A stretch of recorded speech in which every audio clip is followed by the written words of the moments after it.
ಜಕ್ಕನಹಳ್ಳಿಯ ಪುಣ್ಯದ ಮಂಡಳಿಯಲ್ಲಿ ನೆಲೆಸಿದ ದೇವಿಯೇ, ಓಂ ಶಕ್ತಿ ತಾಯಿಯೇ, ಭಕ್ತರ ಕಾಯುವ ಕರುಣೆಯ ಕಡಲೆ.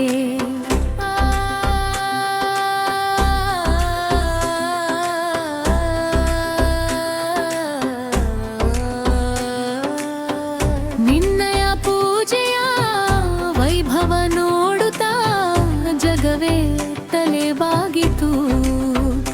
ನಿನ್ನ ನಾಮದ ಸ್ಮರಣೆಯು ಜಪಿಸುತ್ತ ಕತ್ತಲೆ ಸರಿದೋಡಿತು.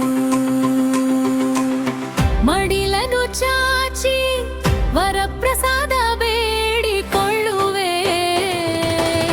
ಮಮತೆಯ ಹರಿಸಿದ ಜಗನ್ಮಾತೆಗೆ ಬೇಡಿಕೊಳ್ಳುವೆ.